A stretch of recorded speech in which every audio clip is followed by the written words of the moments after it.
사건 사고입니다. 초등학생 3명이 골목길을 나란히 걸어가고 있는데요. 이 학생들이 지나간 직후 느닷없이 하늘에서 무언가 쿵 떨어집니다. 누군가 건물 옥상에서 에어컨 실외기를 던진 건데요. 이 아이들이 맞았다면 큰 사고로 이어질 뻔했죠.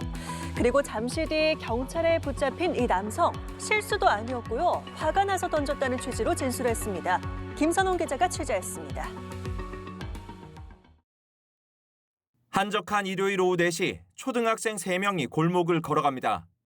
학생들이 지나간 직후 느닷없이 하늘에서 에어컨 실외기가 떨어집니다. 조금만 빨리 떨어졌다면 학생들 머리 위로 추락할 수도 있었던 위험천만한 상황. 건설 현장에서 물건이나 이런 게 떨어지거나 쇠가 떨어지고 쾅 소리가 나잖아요. 딱 그 소리였어요. 애들 반응은 좀 혹시 어땠는지 기억나요? 얼어있다 살짝. 위험한 상황이면 사람들 몸이 굽는다고 하잖아요. 딱 그 느낌이에요. 범행은 현장에 오토바이를 타고 나타난 남성 2명 중 한 사람인 30대 A씨가 저지른 걸로 파악됐습니다. 피해자들의 신고를 받고 출동한 경찰은 범행 40분 만에 A씨를 특수상해 미수 혐의로 현행범 체포했습니다. A씨가 실외기를 떨어뜨린 옥상입니다. 만약 지나가던 행인이 맞기라도 했다면 정말 크게 다칠 수 있는 아찔한 높이입니다. 실외기가 떨어진 충격으로 주차금지 표지판도 부서졌고 잔해도 도로 주변에 여전히 남아 있습니다. 특히 인근 초등학교 등하굣길에서 범행이 벌어져 주민 불안이 큽니다.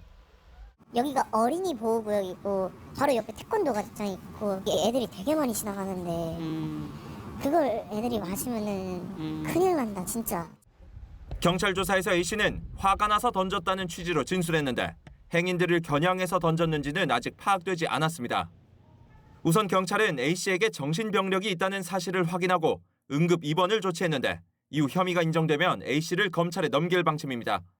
연합뉴스TV 김선동입니다. 이번엔 5만 원권 돈다발이 가득 쌓여 있습니다. 모두 압수된 돈다발인데요. 이 돈을 빌려준 뒤에 갚으라면서 해외로 유인해 감금하는 방식으로 보이스피싱 콜센터 조직원을 끌어모은 총책 일당이 무더기로 검거됐습니다. 확인된 보이스피싱 피해자만 수십 명, 피해 금액은 수십억 원으로 조사됐습니다. 김규희 기자가 보도합니다.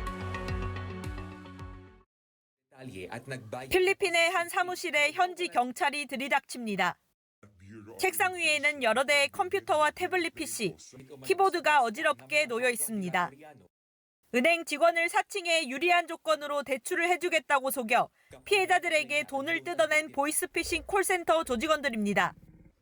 30대 총책 등 일부는 범죄 모의를 위해 한국으로 들어왔다가 서울의 한 아파트에서 붙잡히기도 했습니다. 총책과 그 관리자급 5명이 서울에 있는 강남 아파트를 얻어서 생활하고 있었고요.